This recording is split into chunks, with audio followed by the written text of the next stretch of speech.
मित्रांनो, स्वाभिमान शोध अस्तित्वाचा या मालिकेच्या आजच्या भागामध्ये पल्लवी निहारिकाला सांगते, तुम्ही एकदा शांतनू सरांबरोबर बोलून पहा, म्हणजे तुमच्या मनात जो गैरसमज आहे तो दूर होईल. निहारिका चिडते आणि पल्लवीला बोलते, तू पुन्हा शांतनूचं नाव सारखं तुझ्या तोंडून का घेते. असं म्हणून ती पल्लवीच्या कानाखाली मारायला जाणार तितक्यात शांतनू तेथे येतो आणि निहारिकाचा हात जोरात पकडतो. तर पल्लवी रडतच तेथून जाते. तिला खूप वाईट वाटतं. तर शांतनू तिला थांबवण्याचा प्रयत्न करत असतो, परंतु पल्लवी थांबत नाही. तेव्हा तो निहारिकाकडे रागात पाहतो. शांतनू निहारिकाला विचारतो, तू हे काय केलंस. पल्लवीवर हात का उगारला. तू तिला कोणत्याही प्रकारचा अजिबात त्रास द्यायचा नाही अशी धमकीच देतो. तेव्हा निहारिका अजून चिडते आणि त्याला बोलते की तिच्यामुळे मला एवढा त्रास होत आहे त्याचं काय. तिच्यामध्ये एवढं काय खास आहे, तू तिच्यावर प्रेम करतोस, असं ती शांतनूला विचारत असते. तेव्हा शांतनू नम्रपणे तिला उत्तर देतो, आता तू काय केलंस त्याच्यावरूनच पहा. तू तिच्यावर हात उगारला, परंतु तिने तुला प्रत्युत्तर देखील केलं नाही. हीच गोष्ट तिच्यात खास आहे. ती शांतपणे इथून निघून गेली. तेव्हा तो निहारिकाला बोलतो, प्रेम असं हिसकावून मिळत नाही, ते मिळवावं लागतं. हे ऐकून मात्र निहारिका विचारात पडते. इकडे पल्लवी तिच्या रूममध्ये येते आणि खूप रडत असते. ती बोलते, मी ठरवलं होतं की फक्त अभ्यासावर लक्ष द्यायचं, परंतु मी तिथे गेलेच कसे. मला कसं समजलं नाही. मी आता तिथे जायलाच नको होतं. माझ्यामुळे तेथे खूप वाद झाले. तेवढ्यातच तिला नंदिताचा फोन येतो. तर इकडे निहारिका शांतनूला विचारते की तुला काय वाटतं, तुला पल्लवीचं प्रेम मिळेल का. कारण ती तुझ्यासाठी न थांबता इथून निघून गेली. तुला तिचं प्रेम कधीच मिळणार नाही. तेव्हा शांतनू निहारिकाला सांगतो, माझं पल्लवीवरचं प्रेम खरं आहे. ते प्रेम मला नक्की मिळणार ही खात्री मी तुला देतो. परंतु मी तुला एक ऑर्न करतो, माझ्या वाटेत अजिबात आडवं यायचं नाही, नाहीतर याचे गंभीर परिणाम होतील. तेव्हा निहारिका आपले डोळे पुसते आणि शांतनूला रागात बोलते, तुला माहीत नाही तू तिच्यासाठी काय करत आहे. तू आगीशी खेळत आहे हे लक्षात ठेव. या आगीमध्ये तुझे आणि तुझ्या घरच्यांचे हात नक्की होरपळून निघणार, ही गोष्ट तू लक्षात ठेव. निहारिकाच्या या खोचक बोलण्यामुळे शांतनू तिच्यावर हसतो आणि बोलतो, माझे आणि माझ्या घरच्यांचे कितीही हात होरपळले तरी पल्लवी चंदनाचा लेप घेऊन त्या जखमांवर लावायला येईल. शांतनू तिला बोलतो, तू फक्त स्वतःवर कंट्रोल ठेव. निहारिका त्याला सांगते, मी माझं प्रेम मिळवल्याशिवाय स्वतःवर कंट्रोल ठेवू शकत नाही. गुड बाय असं म्हणून ती तेथून जाते. शांतनूला पल्लवीबद्दल खूप वाईट वाटतं.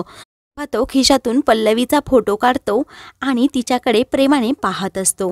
दुसरीकडे नंदिता पल्लवीला विचारते, एवढ्या सर्वांचा विरोध असताना शांतनू सरांनी तुला होळीचा मान का दिला. पल्लवी बेभान असते. ती पटकन बोलून जाते की माझ्यावरच्या प्रेमामुळे शांतनू सरांनी हा मान मला दिला. तेव्हा नंदिता बोलते, प्रेम म्हणजे हे काय आहे. तेव्हा पल्लवी थोडी सावरते आणि तिला बोलते, मी असं चुकून बोलून गेले, असं काही नाही. तेव्हा नंदिता तिला विचारत असते, नक्की काय झालं आहे ते खरं खरं मला सर्व सांग. इकडे पल्लवी खूप रडत असते.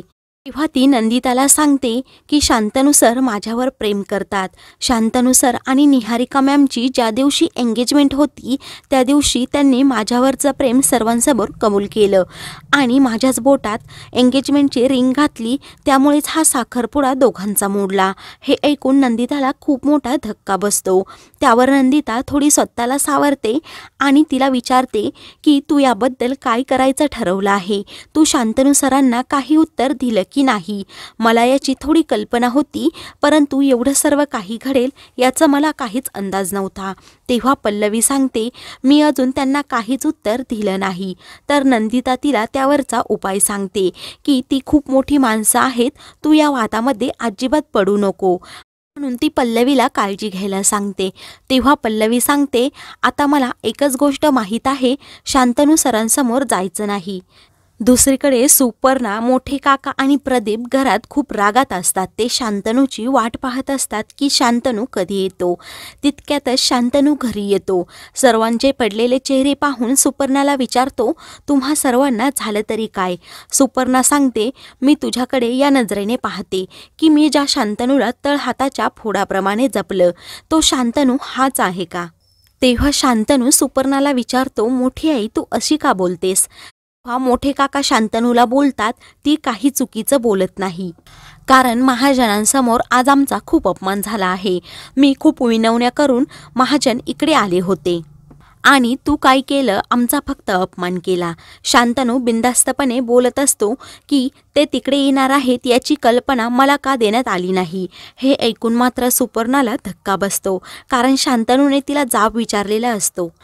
तेव्हा सुपर्णा आणि मोठे काका शांतनूला खूप सुनावत असतात. सुपर्णा रागातच शांतनूला बोलते, जिथे तिथे त्या पल्लवीला नेहमी तुला पुढे का करायचं असतं? तुला नक्की काय सिद्ध करायचं आहे हे तरी सांग. मुळात तू तिला होळीचा मान द्यायलाच नको होता. नक्षत्रासारखी निहारिका मी तुझ्यासमोर उभी केली, तू तिला धुडकवलं.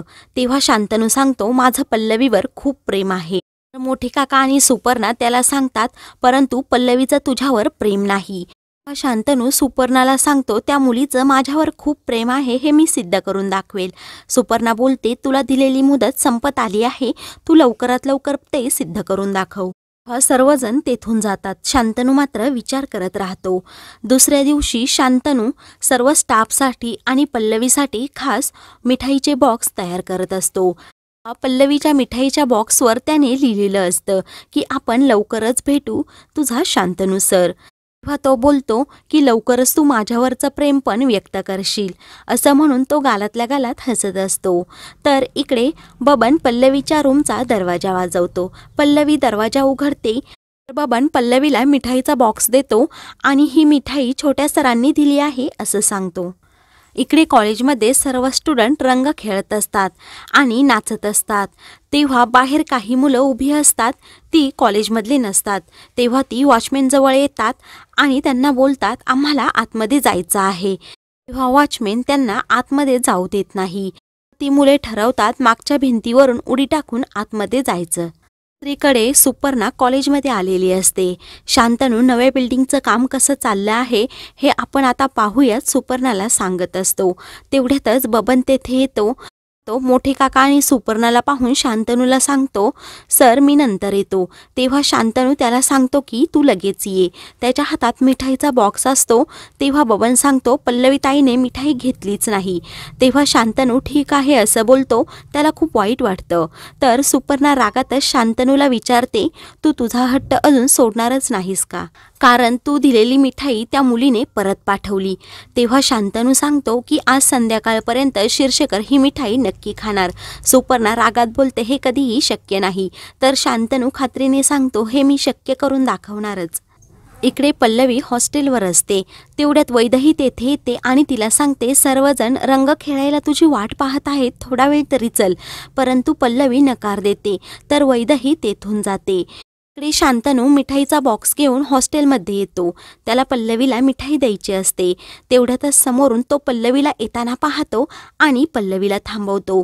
पल्लवी बोलते, सर मला थांबवू नका, उगीच माझ्यामुळे वाद नकोत. त्या दिवशी होळीच्या कार्यक्रमाला पण येणार नव्हते, उगीच त्या आजोबांचं ऐकलं.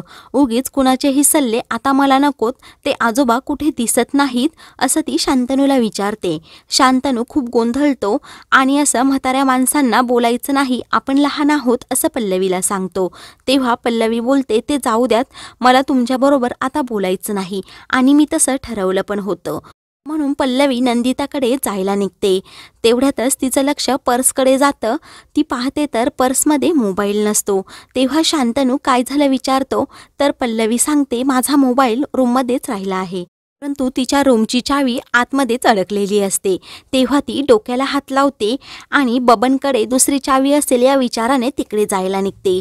शांतनू तिला विचारतो, तू तिकडे का चाललीस? इकडे जाणार होतीस ना? आयुष्यात अजून कन्फ्यूज आहे का? शांतनूच्या ह्या बोलण्यावर मात्र पल्लवी त्याच्याकडे पाहत असते. मित्रांनो, पुढील भागामध्ये पल्लवीला त्रास देणाऱ्या रोमियोला शांतनू चांगलाच चोप देणार आहे. अशाच मालिकेंचे पुढील भाग पाहण्यासाठी चॅनलला सबस्क्राईब करा.